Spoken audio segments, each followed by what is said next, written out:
Hi everyone, it's me, Arden Lee. So I was not anticipating making another video in this series quite so soon, but sometimes magic just happens when it happens, and I wanted to unpack a little bit of what has been going on since I posted the last video. So you guys might remember in the last video, I had this great conversation with Daniel Graves, the frontman of Aesthetic Perfection, and he told me a little bit about what I should know about the music industry and specifically about record deals. And you guys might recall there was a part of that interview where he mentioned a hypothetical artist who maybe came up who was kind of like a Justin Bieber sound-alike. Let's say Universal, whatever, has this new Bieber record coming up, but there's this hot new young like boy singer who's threatening to take the wind out of Bieber's sails.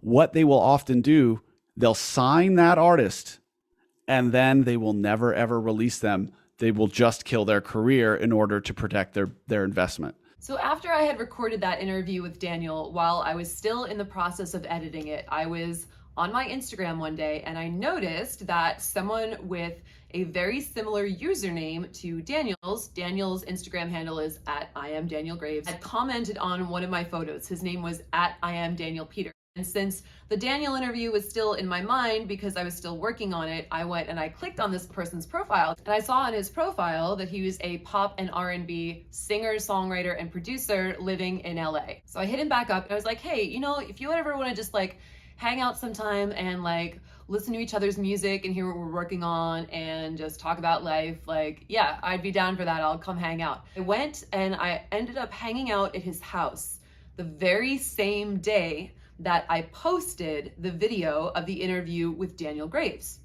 Would you check your text messages and scroll all the way back and tell me the date of the day that we first hung out? So the night that I first went to your house and we hung out. Oh shit. Was August 23rd. That's crazy. I published that interview to my YouTube channel on August 23rd, and sure enough, later that night, I was hanging out with Daniel Peter. And as we're talking about our stories of getting involved in music and how we came to be in the music industry, well, I'll let you see for yourself. The way that I got discovered was, I was around 12, 13 years old. I was posting, Justin Bieber covers here and there online. But the real thing that made me realize that I was born into the world for music was when I went to my first concert. And my first concert was a Justin Bieber concert. And long story short, there were a group of people over on the side, and they saw me coming up with my parents, and they ran to my parents. It was like, can we have a picture with your son? Da, da, da, da. And I was like, oh, okay, And I knew, One Time and Baby and, all that at the time. And so I sang. And I ended up signing like 3,000 Justin Bieber posters in my name that day. And it wasn't even about, just being the center of attention.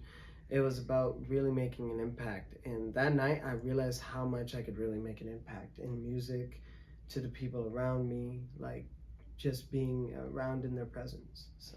And were you getting recognized by people there because of your covers? Yes and no. A lot of people just was like, oh my gosh, there's a guy at a Justin Bieber concert. And it was the weirdest thing back then, And I was like, nah, this guy's the shit, I'm telling you. After that, I kept posting covers. I kept, going and going. And eventually a talent scout hit me up from LA and was like, hey, like, we're going to fly to Iowa. We want to meet you. Let's talk to your parents, da-da-da. After I'd, met these people, I'd gotten signed, whatever. We'd done some demos and stuff like that. We released a music video, but it got around 650,000 views. So it was pulled offline. After that, we really didn't have any other communication, and I was kind of barred from posting my own cover content, whatever. Because you were in a 360 deal, right? Yeah. So you weren't even allowed to, like, even if you wanted to release music that you were paying for, like, completely on your own. Correct. The label would have been like, no way. Yeah. So I just want to be completely clear, like, you guys are seeing this, right? The very day that I post the interview with Daniel Graves that includes the hypothetical example of a guy getting famous because of his similar sound or connection to Justin Bieber and then getting his album shelved by a label. I met that hypothetical guy that very night, and he's not hypothetical, he's a real person, and his name is also Daniel. I gotta say, you guys, it was whack. It was like, I didn't even put the two together until I was already in the car driving home from Daniel's place that night. And as I said in the last video, when I notice a cluster of events happening together like that, I tend to pay attention because usually there is something there for me to learn. So Daniel and I have hung out a few times since then. He's an awesome guy, and I knew that I just had to ask him to appear on my YouTube channel and have a conversation about all this so that he could also share his experience with the music industry.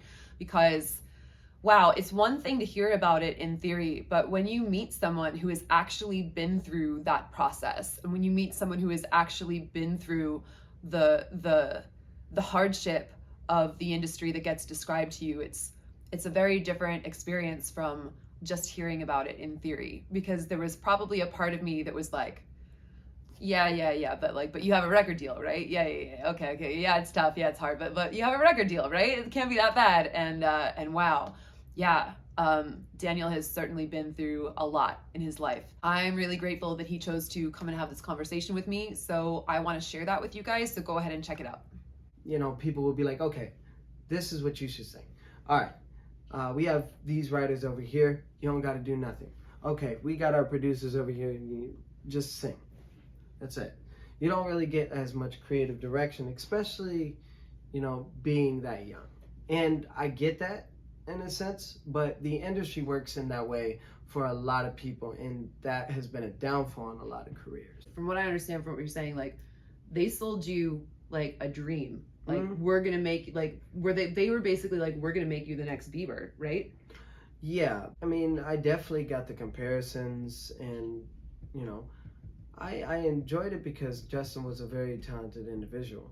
But when you look at an industry standpoint and you have someone that's of that, you know, momentum, moving at that, you know, age, and just the value of that person just rising, the net worth, like, they don't want anything else to jeopardize that, you know? So they saw you as a threat. Yeah. Then I was signed by a few other labels which did the same thing. So I was signed to 3 labels before I actually had my first album or my EP.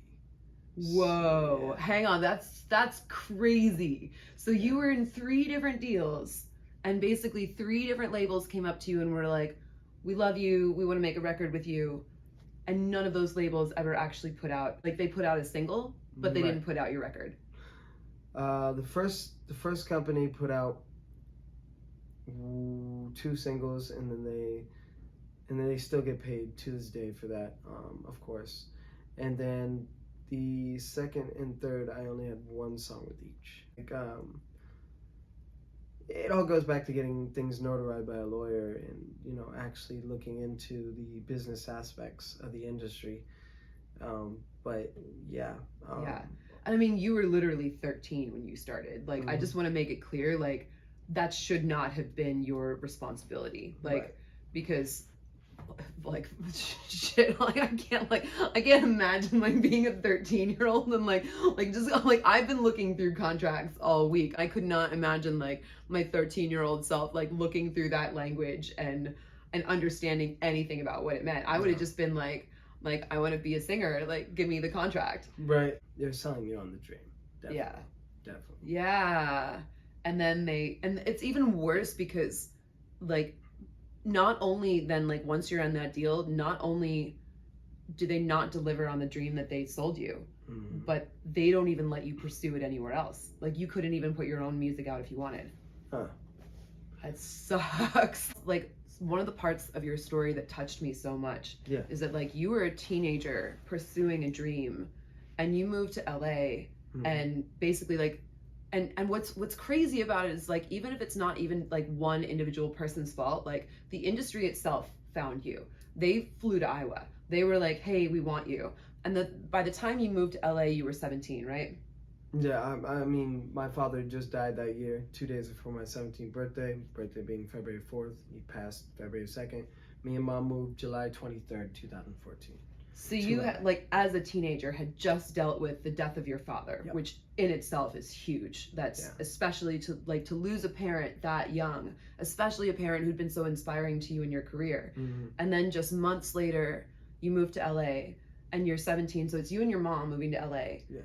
And you faced some hardship there. Like, it wasn't like the industry was like, hey, we'll take care of you. Give you a warm hug and give you like daffodils and roses, like, no. Yeah, they didn't really, like, they were not invested in your well-being. The idea of, like, expecting to move to LA and embracing this big dream, and then the industry just like they want everything from you, but they don't care if they're like, they don't care if you can support yourself. They don't care if you're taken care of. Yeah, I mean, a lot of things with these deals is right up front they're gonna be like, oh, we're giving you $2 million. Okay, the labels are not giving you that $2 million. You're getting probably 800,000 at most from that deal. From all the promotions, whatever, that comes out of your pocket. They're just giving you that as a loan. This industry is very cutthroat. It can be detrimental if you don't understand like what's going on around you. That's pretty much it. Once people see a little bit of success, that's when people tend to look at you a certain way and be like, okay, I want this, I want that. People get envious, and they don't look at the things that they got. So then it's like people are coming in every single night. I went homeless in 8 months after moving to LA with my mom. People were coming in daily, like stealing, jewelry and just being literally like stealing shit from your house. Yeah, like being that's insane. Being like disrespectful and thinking that it was okay to just walk into someone else's home and just like kind of like cause drama. Like there were bottles thrown in my place, like there was a strip pole in the living room by the end of it. Like it was a lot, and it just like people saw it and they were just like, oh, let me see what else, like see what I can do, because this person's like got a good heart, or this person's giving handouts, and everyone wants a handout, right? So at that moment I was just like, oh, like, no, I got you, it's cool. But the world doesn't operate like I do. So I've had to understand that not everyone is there for you, and people are temporary, and they go where they want to go. People do what they want to do. So they see vulnerabilities, they attack. So yeah, I think the key is finding the people who have your back, or at least the very least is the key is finding people who share your values. Because you're right, not everybody is like you. Like, I've only known you a short time, but you've got a great heart. You're someone who's sincere. You got into music like for the same reason that so many young people who either succeed or don't succeed get into music, because you loved it. Like, it was just in your heart. And I've watched you, I've been in studio with you, like you're a natural.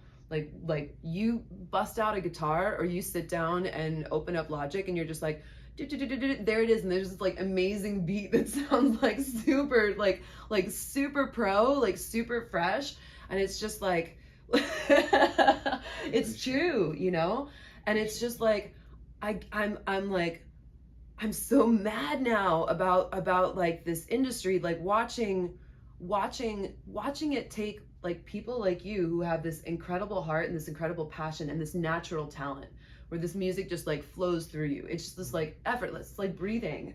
Right. And then, they're like, yeah, we want that, but we don't care if you're homeless. We don't care if people are stealing shit out your closet, like we want to take everything from you, and we want to use your talent to, but we don't care. We're not going to look out for you in return. Yeah. We just want what we can get. The fourth and the fifth label that I've been working with, and still to this day, I'm still cool with the fourth one that I got situated with when I got out of my contract when I came to LA. Drastic Measures. I want to give a big shout out to them. They got me my collaborations with AD, Sean Brown from Kid Ink's label, Glasses Malone, as you know from Cash Money Records back in the day, G.I. Joe, Voris Forte. So just like a lot of really talented individuals. So I want to. So you're in a way better place now. I want to give thanks to you guys for definitely putting me in those positions. And now Final Level Music, rocking with them, founded by Ice-T, Henry Garcia. So you're in a way better place in your life now. Yeah. But it took you're 24 now, so it took you a decade to get there, pretty much. And such a formative decade too. The beliefs and the habits we get into, when we're in our teens and our early 20s, those things can if we don't actively stay mindful to be present, we can get crushed by that shit. I look at you and I am astonished at the amount of resilience and resourcefulness that you have, that you're after all the shit that you've been through, oh my, so many people would have just been fuck this, I'm going back to Iowa, and you're still out here doing the work and putting in all that effort and following your dream. And it's so great. I'm so glad that you're with better people who are supporting you better now. I appreciate that. And it goes back to, being mentally okay too. Just like you said, the industry takes a lot away from you. So you learn to not expect things. You can't expect things from the industry or people. So you have to kind of learn how to, be alone, or, be in the solitude that is needed to create. And music, for me, I feel it bigger than any other emotion, close to love. So, if not exactly the same emotion as love, so there's so many different energies that go into music and that make it what it is. And I just feel like when you know that you're supposed to be here and you're supposed to be doing something to aspire to inspire the world, and just realistically show the world that there's hope, or there's a light in a world so full of darkness. I think that is what kept me in LA. That's what kept me going. That's what kept me from listening to the suicidal thoughts in my head, going through all those emotions. I just feel like if you know something so deeply and you love something so much, nothing will ever stand in that way. Nothing will ever stand in the way. You've got this incredible following on Instagram. You're doing these music videos that are just top notch, incredible production, and it's so good. I came to your release party for the release that you featured on, and there's the video for it that's super slick, but it was not like that in real life. It was not, people might look at you and think oh, he's got it easy, he's surrounded by all these hot models, and the truth is you can be in that world and be alone in a sea of people. A lot of people want fame because they think that real love is going to come with that. All you really get from the industry is just people looking at you. You don't really find people unless you're on a certain path and you come across someone that is like-minded or whatever. That happens, but for the most part you're not gonna find people that really you can sit down with or you can chill with, and they're not going to expect anything. At the end of the day, it's I'd rather someone be there for my soul than anything else I offer.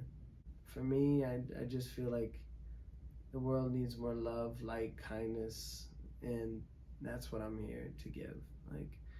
People, whether they receive that or not, and they give that back, that's for others to take upon themselves. But I'm here to love, to make music, and do what I do. So. How is the best ways for people to support you now? Yeah, you guys can find me at I am Daniel Peter on all of social media. And you're also available for production services, right? Like, because you're no longer in a 360 deal, so you can actually produce for other people. I can. Just send me a DM. I'll look into it and let's work out a deal.